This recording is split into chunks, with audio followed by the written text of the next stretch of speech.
Aujourd'hui, le Seigneur va nous dire qu'il est le chemin, la vérité et la vie. Voilà, ça complète ce qu'il nous a dit la semaine dernière, savoir qu'il était le berger et aussi la porte. Et aujourd'hui, le chemin, la vérité et la vie. Et le texte commence par cette exclamation « Ne soyez pas bouleversés », dit la traduction liturgique. Le grec dit que votre cœur ne se trouble pas. Jean-Paul II, le bienheureux Jean-Paul II disait « N'ayez pas peur » ou « Ne craignez pas », tout ça c'est la même chose. Il s'agit tout simplement d'avoir la foi. Parce que le mot grec ici, troublé, on pourrait traduire aussi par être agité, être ébranlé, être secoué. Et justement, quand on est ébranlé, agité, secoué ou troublé, il n'y a qu'une chose à faire, c'est se cramponner à la foi. Sachant que la foi, c'est la stabilité, la fermeté et ce qui tient. Donc c'est un appel à la foi au début de cet évangile. Et pourquoi le Seigneur nous dit d'avoir la foi? Parce qu'il a une bonne nouvelle à nous annoncer, c'est qu'il part nous préparer une place pour chacun.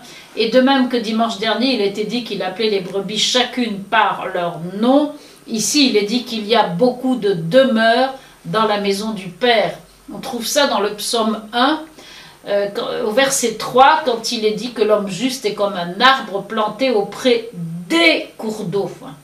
C'est-à-dire que on peut s'abreuver au cours d'eau qui est le nôtre, à la spiritualité qui est la nôtre, et on va trouver de quoi s'abreuver, se nourrir, se désaltérer selon ce que nous sommes. Il y a une immense liberté. Et cette liberté, moi je constate qu'elle est mise en œuvre d'une manière tout à fait extraordinaire dans l'Église catholique. Parce que plus je circule, plus je vois l'Église, plus j'aime l'Église, où vraiment il y a une demeure pour chacun. Et c'est ce que le Seigneur est venu annoncer, c'est qu'au ciel, il y aura beaucoup de demeures. Il n'y a pas de collectif, il n'y a pas la même chose pour tout le monde. Chacun sera comblé à la mesure de son attente.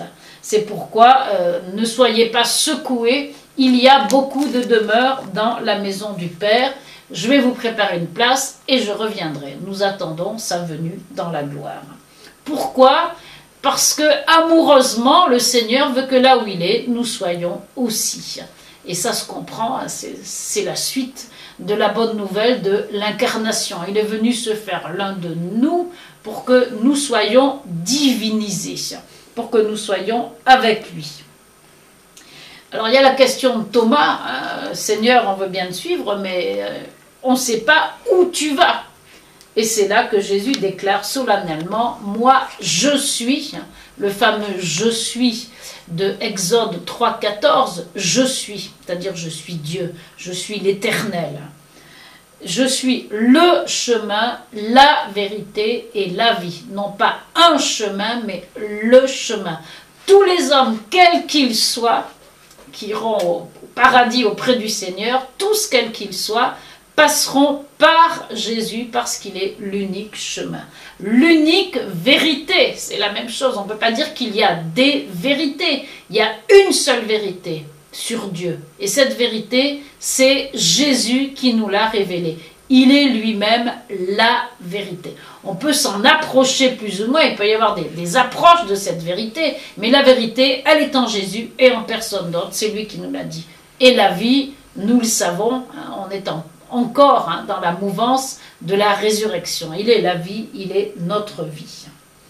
Ensuite, il y a un passage un petit peu curieux, c'est le verset 12, où Jésus dit « Celui qui croit en moi fera les œuvres que je fais, et même il en fera de plus grandes, parce que moi je vais vers le Père, et ce que vous demanderez dans mon nom, je le ferai. » Ces œuvres plus grandes, c'est pour rappeler que Jésus a passé seulement 3 ans de ministère, de consolation, de guérison, etc., au milieu d'un petit peuple d'Israël, pour annoncer ce que l'Église ferait dans la suite des siècles, en beaucoup plus grand, c'est-à-dire l'extension du royaume dans le monde entier, avec des guérisons, des miracles et l'annonce de la bonne nouvelle. À condition que tout ça se fasse dans son nom, c'est-à-dire immergé complètement en lui, qui est l'envoyé du Père. Et si vous demandez quelque chose dans mon nom, je le ferai. Et ça, c'est extraordinaire. Hein.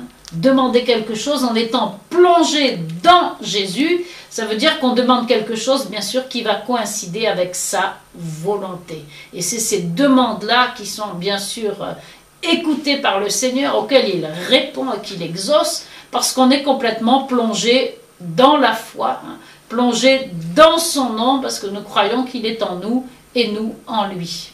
Sœur Claire, est-ce que vous pouvez rajouter un petit commentaire concernant la question de Philippe? Seigneur, montre-nous le Père. Ah, pardon, oui. Et cela nous suffit.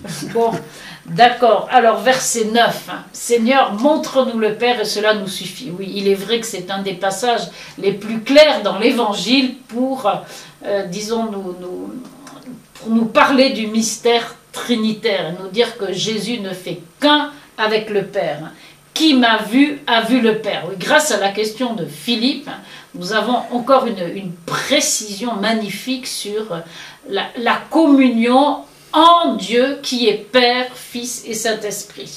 Qui m'a vu a vu le Père. Tu ne crois pas que je suis dans le Père et que le Père est en moi, donc une communion parfaite et totale de la divine entre le Père et le Fils et le Saint-Esprit. On rajoute Dieu un pour les siècles des siècles. Et je rajoute quand même que c'est la raison pour laquelle les représentations iconographiques du Père sont totalement anti-bibliques et anti-théologiques. Celui qui veut représenter Dieu, eh bien il faut qu'il représente le visage de Jésus.